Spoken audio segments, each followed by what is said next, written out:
QwertyKeys reached out to me to take a look at the QK60 a few weeks ago. Just like the name states, it's a 60%, which means it comes in 3 different layouts. I really wanted to challenge myself as my current dream keyboard only comes in the HHKB layout, popularized by this, the Happy Hacking Keyboard. First thing I noticed about this is that the control button is over where the caps lock is, and the backspace is 1 row below, and the arrow cluster is over here, where you need to hold the function key in order to use them. I'm gonna try my absolute hardest to get used to this layout over the next 30 days, and I'm gonna be tracking my progress with this beautiful calendar thing right here. I've just built this guy up exactly as QwertyKeys intended, with all the foams, aluminium plate, and I'm just using my current favorite switch, the Cherry MX Brown.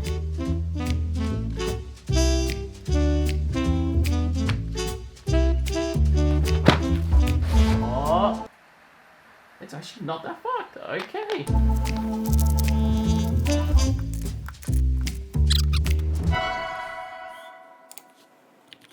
Nah.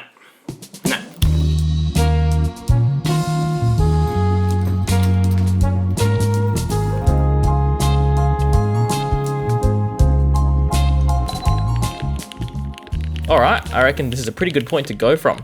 I've just remapped the keys using the QK software to match the HHKB. See how I go after a week. I'll probably check in soon.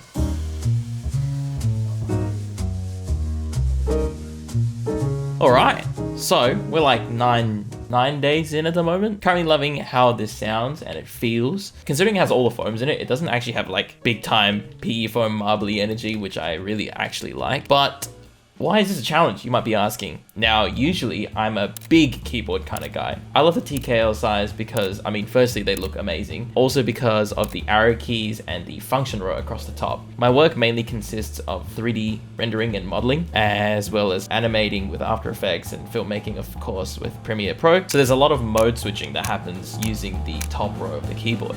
Now, this is something I wasn't expecting at all, but I've been gravitating towards it because, like, look how much space I have on my desk. I can write stuff, I can eat my lunch here, and obviously I also really want the heavy grail. Norbauer, please sponsor me. The form factor actually hasn't been super hard to get used to. Probably only took a couple of days of adjustment, and then after that I was just flying, it was fine. Yeah, I'm gonna keep messing around with this. I really wanna give it a try with no foams next, and give the palm plate a crack, and then see how we go.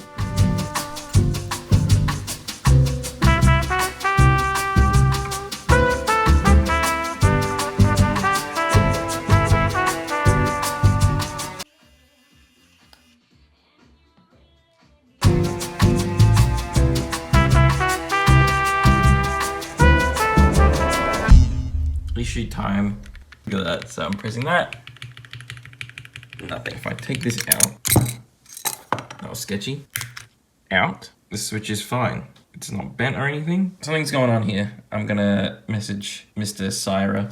He's like the customer service rep dude for QwertyKeys. Oh my God. After a bit of troubleshooting, I was told that the hot swap socket on the back was not closing the circuit. If you can see this picture here, the little hole thingy is wide open, and the other one has those little leaves in it. What those leaves do is they basically sandwich the pins on your switch, and then they close the circuit when you press the key down. Somehow, I managed to absolutely jam the thing open, and now I had to go in with some tweezers and, you know, pry them shut. It looks really sketchy in the video, but it's actually not that hard to do. So yeah, thanks, Syra. The only issue that I had is that it kept happening. I guess if you have this issue, this is how you solve it. So there you go. So I've been pretty spotty using this keyboard. I got in the TGR Jane ME about a week and a bit ago, and holy smokes, is it a nice keyboard. Again, because it's a TKL, I've gravitated towards using it because of all the extra buttons, but I've just uploaded the video to YouTube, so you've probably already seen it, and I'm ready to get back to this little guy.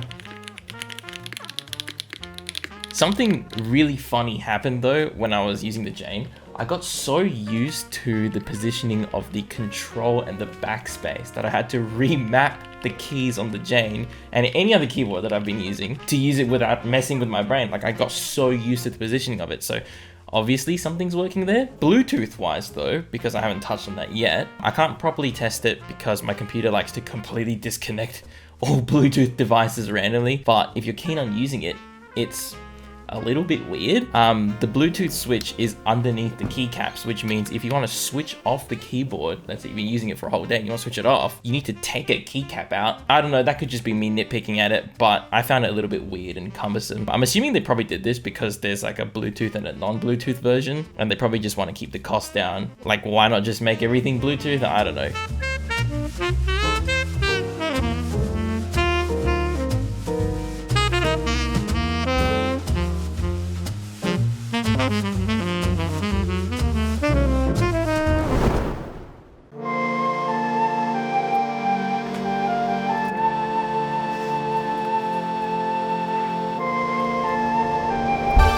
Today is the last day. This keyboard has been actually really awesome to use. You might be wondering now, like, Avi, why is this video so damn late? Like, the group buy is already over and I probably can't get one, but no.